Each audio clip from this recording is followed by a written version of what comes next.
Okay mga kababayan, Chris Ulo po at welcome back po ulit dito sa ating YouTube channel. Nako, ito mga kababayan, grabe ho itong ginawang pagbubulgar, pasabog ni Representative Toby Tiangco.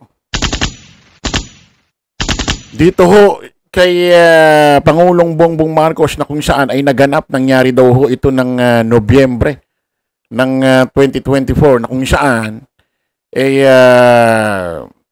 dinner daw ho ito ng kanilang mga pamilya ng Marcos at Romualdez na naganap daw ho dyan ho sa Malacanang Palace. Na kung saan magugulat ho kayo sa maririnig nyo sa ginawang kwento ni Congressman Toby Tiangco sa press. Na kung saan na ganito pala katakaw sa pera etong si congressman, dating congressman na Saldico, itong si Maleta Boy, at itong si dating speaker Martin Romualdez. Nako, ano na naman kaya masasabi nitong mga vlogger ng mga vlogger or mga follower ho ni Speaker Martin Romualdez, kasi alam natin mga kababayan, may mga loyalista, may mga nagmamahal, may mga sumusuporta kay Pangulong Bongbong Marcos na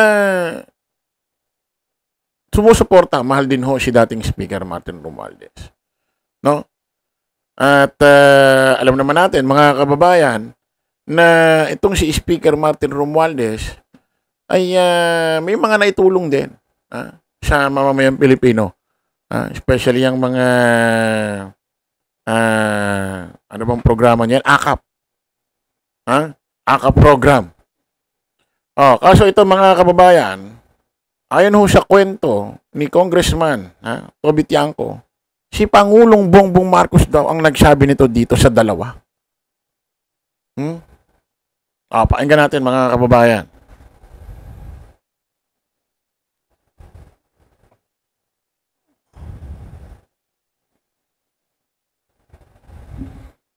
Naniniwala raw si Congressman Toby Tiangco na walang kinalaman sa issue sa budget si Pangulong Bongbong Marcos.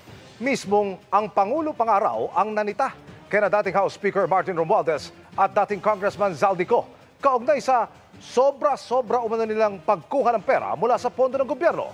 Nagbabalik si Tina Panganiban Perez. Nagkwento si Navotas City Representative Toby Tiangco sa kanyang nasaksihan na magkaharap-harap sila ni na Pangulong Bongbong Marcos at dating House Speaker Martin Romualdez.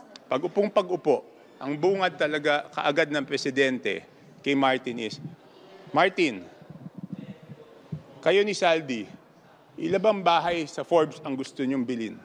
Ilan bang eroplano ang kailangan ninyo? Ilan bang Ferrari ang gusto nyo? Ganong karaming pera ba ang gusto nyo? Ganong karaming caviar ba ang kaya nyong kainin? Nangyari raw ito noong November 24 ng nakaraang taon, pagkatapos ng regular na tanghalian. Ito i-clear lang ho natin kasi sabi ni Congressman Toby Tiangco rito, pagkaupo ni Pangulong Bongbong.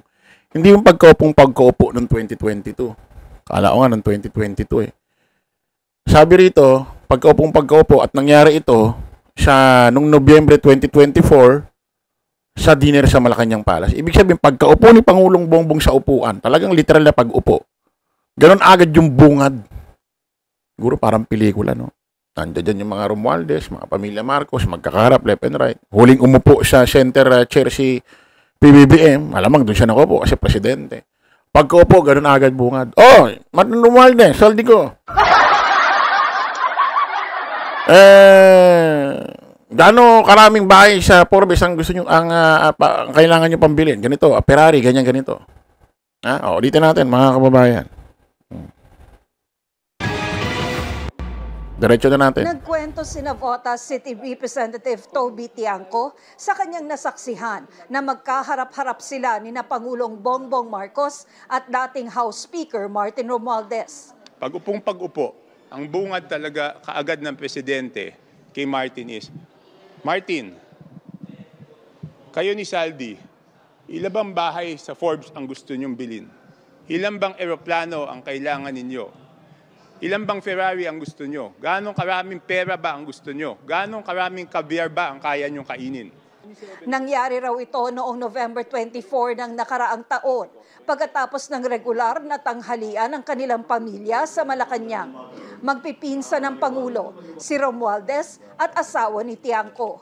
Doon niya pinagalitan si former Speaker Martin Romualdez. No? At sinabi na kayo ni Saldico, sobra na kayo, kinukuha nyo lahat ng pondo at wala akong nagagawang flagship projects.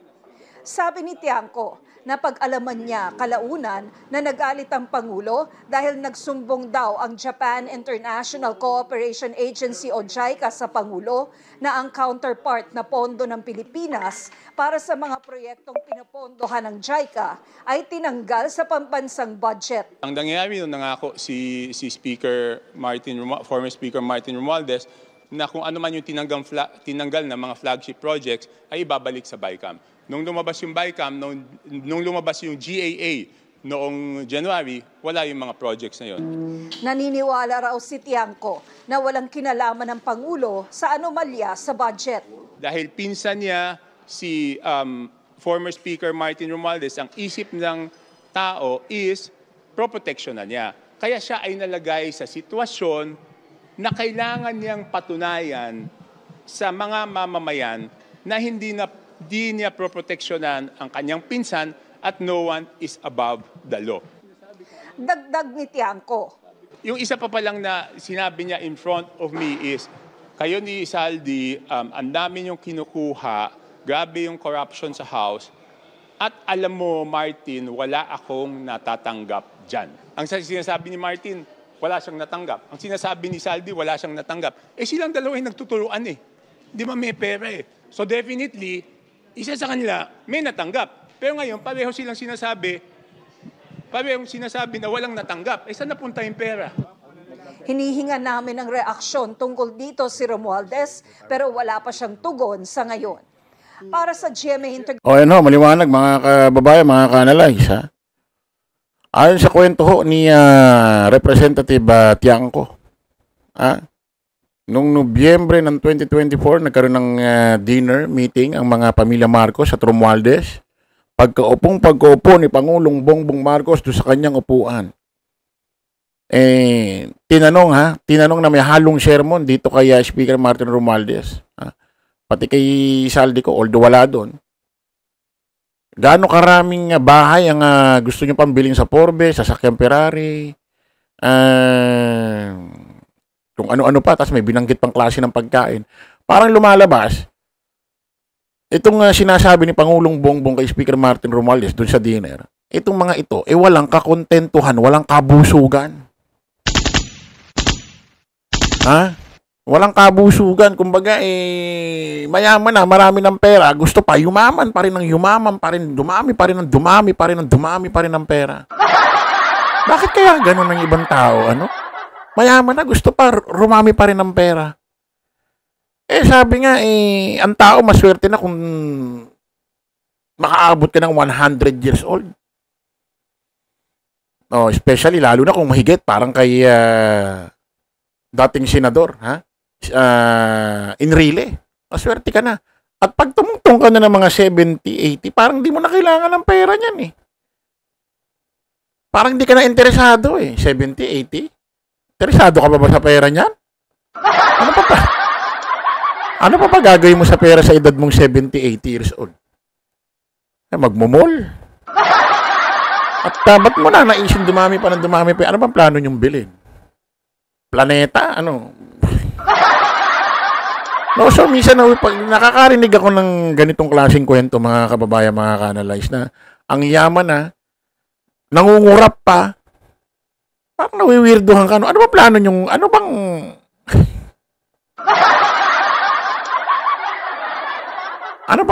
bang, parang ginodiyos na yung pera, ako nga, pag sumasahod ako sa YouTube, Naku mga kababayan, wala akong masamang kumita ng pera. Pero wag nyo wag nyong i-practice ugaliin na babaguhin kayo ng pera. At grabe itong mga ito. Punong-puno na ng pera sa bahay, punong-puno na ng pera sa bank account. Gusto pa rin, dumami pa rin ng dumami.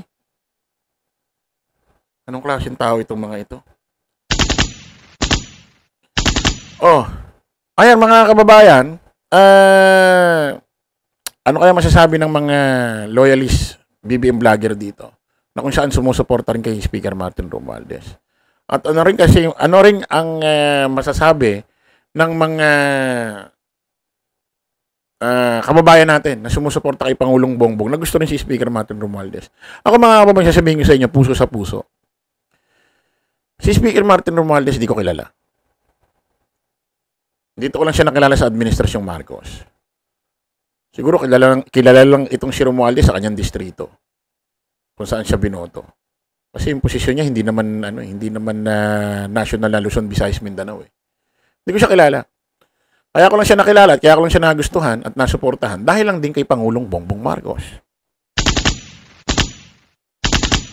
No? At alam nyo naman kung paano ko pinagtanggol ito sa mga Duterte. Alam nyo naman kung paano ko to inangat, especially sa kanyang programang AKAP, mga kababayan. Pero, kung si Pangulong Bongbong Marcos na mismo ang nagsasalita laban dito kay Speaker Martin Romualdez, wala akong magagawa. Bibitawan ko to. Kailangan ng suportahan natin yung mismong Pangulo. Kasi yung mga nagugustuhan natin sa Administrasyong Marcos, kailan naman natin mga nagustuhan yan? Dahil lang din naman kay Pangulong Bongbong Marcos. Nagtitiwala tayo sa kanya. Kaya sa mga ina-appoint niya, nagtitiwala rin tayo. Di ba? Kita nyo si Arnel Ignacio. Ginusto natin yan. In-appoint din ni Pangulong Bongbong Marcos yan. Ginawa siyang kalihim sekretaryo sa ahensya ng OWA. O may nangyaring korupsyon. Sinibak ng Malacanang. Di bumitaw kami ng suporta. Ganun lang. Kasi ang Pangulo na sa suporta natin si PBBM eh. Kaya lang naman natin sinusuportahan itong mga ito.